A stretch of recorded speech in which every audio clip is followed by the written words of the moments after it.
I'm Kevin. And the Fat Show is football all the time, and today we are talking the NFL and a couple of NFC championship games over the weekend. Wow. The Fat Show predicted that Green Bay would beat Atlanta. Now let's be clear here about something. Yeah. Our predictions have been going pretty good. Pretty well so far. Until we got to these teams. Yeah, so now I think the consensus during our meeting was that we just didn't trust Matt Ryan yet. You have Aaron Rodgers, who is pulling rabbits out of his hat. Hey, this guy works for State Farm. Oh, okay? No, let's just say he's a magic man. I don't know how else to, beating the Dallas Cowboys the way he did.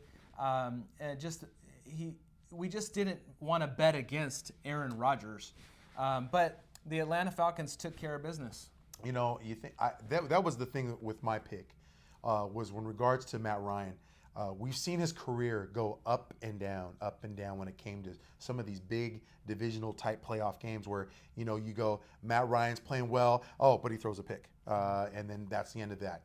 But we saw a Matt Ryan that I believe that just he took it to another level, throwing for 392 yards, had some touchdowns, had some great plays that he made. But I think the thing is, though, this is now a Matt Ryan that has now gotten himself in focus. He's gotten himself to where he's concentrating on the game. He's letting things come to him. He's being able to make good plays and good reads on the field. I think that shows a lot of pedigree from a standpoint of what he's able to come from the past to know what he's able to do now, and really considering being an MVP. For the NFL. And the Atlanta Falcons, right before that game kicked off, I tweeted out that, with a banged-up Green Bay Packers and a healthy Atlanta Falcons, I was really leaning towards Atlanta Falcons. So, although, officially we went with Green Bay, I really was thinking that, a healthy Atlanta Falcons team, and this defense is pretty good. Think about what Green Bay did to Dallas. Yeah. Okay, Dallas was not a pushover. Dallas had a good offensive line. They had a good secondary. First and second tier were my concern, but they had Ezekiel Elliott, they had Dak Prescott. They had a good team to really beat a Green Bay team. Well, and it was a close game. Yeah, with some mental errors, you take a couple of those out, and I think Dallas wins that game. Sure. Green Bay is not the health. I mean, they didn't have Jordan Nelson in that one particular game, and I think all three of their main receivers all banged up.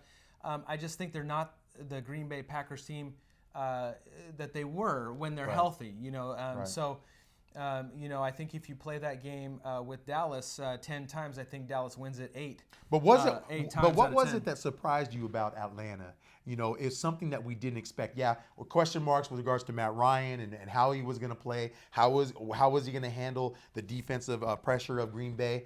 But what was it that really shocked me? What surprised me out of that is the amount of times that Aaron Rodgers got hit in that game. Wow. And not just hit.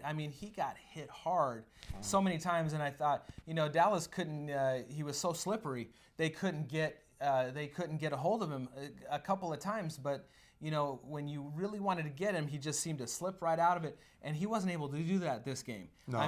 Atlanta hit him so hard. I think his bell is still rung. I think there's still stars spinning around his head. He got hit so hard. And I think that's what Atlanta wanted to do. I think they really came with it. I tell you, I think that Aaron Rodgers is starting to get into his State Farm policy to find out how much does he have on there, because I think he has some serious problems. How much Atlanta played an excellent game, and they hit him hard. I exhausted all my benefits with State Farm? And I think that was the game plan going in. Just got to get to him and rattle him a little bit. When you think about getting a defense, when you're talking about a defense, they're trying to find out how can we get to the quarterback. When we noticed what Aaron Rodgers was doing that week against Dallas and playing in that divisional playoff game, he was able to get the ball out quick to his receivers. Again, health being a concern now when playing against Atlanta. But this defense was able to find ways to be able to find pressure and pressure Aaron Rodgers where he could not be comfortable. And that's the key. That's the difference. When you can rattle a quarterback and not getting him comfortable in the pocket, that is when you start seeing the mistakes that you saw. Well, and the other thing that you have there is you have Julio Jones, and to me, I don't Oh, know wow, right what a now. receiver. I don't know right now if there's a better receiver in the game. He's top. I mean, he's lights out. He just couple of touchdowns, almost 200 yards receiving, just played out of his mind. And, Matt Ryan he knows how to find him. And just it's ridiculous right now how well the Atlanta Falcons are playing. And they may just end up beating these Patriots, who we're going to talk about next. Yeah. Who took it to the Steelers, by the way. We think about Belichick, the hoodie. We think about Tom Brady. We think about that system that just really, it's like a plug and play. It's almost like you said, okay, I have a board game. Well, who am I going to choose from my board? Well, I'm going to have this player and this player. Oh, it doesn't matter. We're still going to win. I can choose whoever I want because that foundation, that is laid. There's no going away from what Belichick does. What I saw was interesting about that. It was Tom Brady was able to get the ball out to his receivers so quick to where the defense just couldn't do it. I saw a lot of times the secondary wasn't able to make plays on the receivers because they didn't have time. They couldn't figure out where was Tom Brady going. They spread him out and they were able to hit receivers in key plays. And the Steelers, Le'Veon Bell got hurt. Sure, that makes a big difference. That makes a huge difference. Yep. When I heard that, when we saw that he got injured there, it was pretty much over from that point. That's a lot of offensive production from Pittsburgh. Yeah, I mean, you take 1/3 of the killer bees out of the equation, and it's going to be a rough go. And you have to be at full strength against Tom Brady, which is where we're at with the Atlanta Falcons. Pretty much, you're at full strength, and I think that's probably the only way that Atlanta's going to be able to beat this guy. And I think you're talking about a defense in New England. When we speak about New England and what their defenses were in the past, being very strong defenses, there's no Teddy Bruschi, there's no some of those players. But I think the thing is, you look at this defense; they're fundamentally sound. They're able to make good key plays. Well, maybe best coach team in the NFL, maybe. Oh, very much so. Belichick, with his like you say, his hoodie, and he's playing. His coaching is not playing. But I think the thing is that you look at when you talk about the Super Bowl matchup. We talked about what the Super Bowl matchup would possibly be. Obviously, it didn't work out that way, but. I think the thing is when you're talking about a Super Bowl matchup like this, you're talking about really two good offenses. When we're seeing Julio Jones and Matt Ryan, and you're seeing Tom Brady, and then a plethora of good playmakers really that they could have. And let's not forget, they do have a rushing attack in LeGarrette Blount, former Oregon Duck. Sure. And you think about what they're able to do. This guy, I don't know if you saw that play. This guy actually got the ball, and he was actually driving the ball, moving his legs, and there were 8 Pittsburgh Steelers hanging onto this guy. He was still able to run, almost scoring a touchdown, grinding it out. I think you look at good offenses and a good defense. I think we're looking for an interesting Super Bowl. Oh, I think we are too. And if Tom Brady is able to win this one, he probably cements himself as the number one quarterback maybe in the history of the league. Yes. 5 Super Bowl rings. No quarterback's done that. We've had a coach that even mentioned Mike Ditka, the Bears, mentioned that this team, if they win another Super Bowl, they could be one of the best teams of all time. Well, they're already. It's even if they don't win, sure. it's a dynasty. It's a huge dynasty for the last 15 years, 16 years. You pretty much have seen Brady in the Super Bowl at least every other year, it seems. Right. They've lost a couple. To the Giants. Right. They won one against Seattle, which maybe they should have lost. If not for a questionable play call at the end of that game. Run the ball. Yeah. So, but the end of the game is one has to be the winner. And sure. Right now, Tom Brady has 4 Super Bowl rings.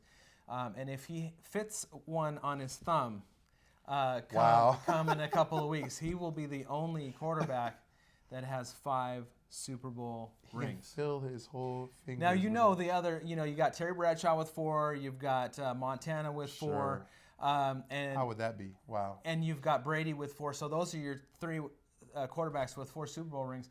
Yeah. Brady not a high drafted player either. So no, you and know. that's we've famously talked about that, and I Sure. think that you could beat a dead horse with that one because he was drafted way in the 6th round, Right. way late, when See he what he at can this do. point probably should have went number 1 overall in that draft. Right. But- But we've talked about this.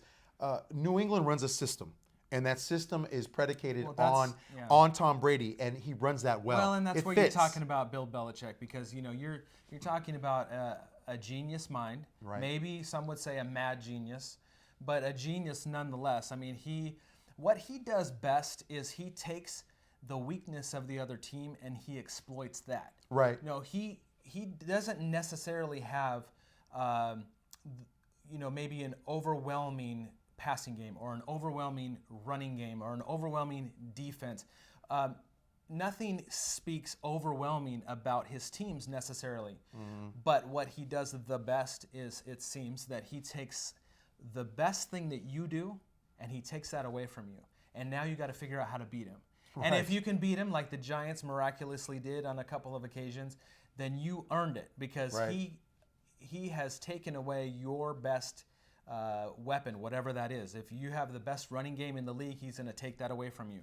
If you have the best passing, he's going to take that away from you, and you've got to try to run it on him. So again, Bill Belichick, one of his, in my opinion, one of his best aspects of what he does coaching is he takes the best thing that you have away from you. You know what I think is going to be interesting is that when we see Atlanta, that defense, they were able to put a lot of pressure on Aaron Rodgers. They were able to get a lot of hits on him.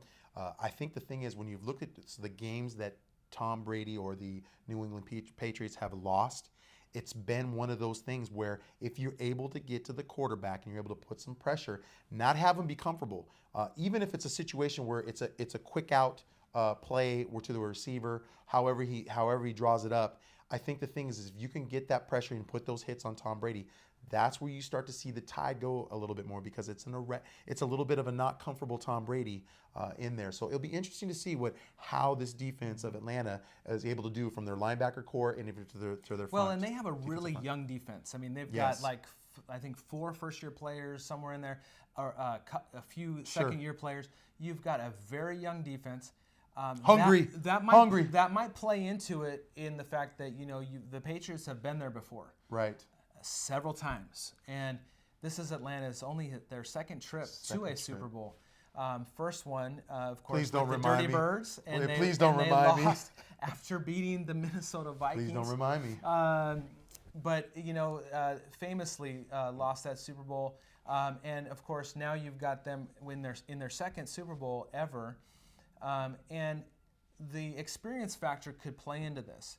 Now, if Atlanta just unleashes on Tom Brady, they have a good shot at this. They do. And I think this is going to be an excellent Super Bowl. I really think it's going to be entertaining. Yes. I think that with a healthy Atlanta Falcons team, you have a shot at this. Yeah. And I think it's going to come down to a couple of things. One is coaching. You got Dan Quinn from Atlanta Falcons coming from Seattle. Mm-hmm. And you got some pedigree there with Pete Carroll, right. a couple of Super Bowl appearances himself, and Good pickup for Atlanta. oh, for sure. Oh, You good know, it's pickup for proven Atlanta. proven to be a great pick. You know, Getting him he as a looks coach. good on the sideline there. Right. And he just is he looks like he fits. Right. Atlanta. So excellent pickup for them. I really feel like it's going to come down to the experience of the Patriots and Tom Brady versus this young defense that is fast, hungry. The way they got off after Aaron Rodgers, and ultimately it's going to come down to what I think is coaching. So you got coaching and you've got the experience factor. Those are the two things that I think are going to play into this. So it's not just the Super Bowl commercials that we look forward to every single year, but I think we're going to see two good teams represented, not from the AFC that really deserve to be there with New England, and the NFC. When we're talking about Atlanta, they had to really fight hard to get where they were at, beat some good teams, and so it'll be really a fun, I think, Super Bowl that we'll be able to see these players put on a show for us. So in a couple weeks, we'll have our Super Bowl show, and we will give you our updates at that point. But today we're signing off. This is the FATT Show, and I'm Dee. I'm Kevin. And we'll see you next time. See you next time.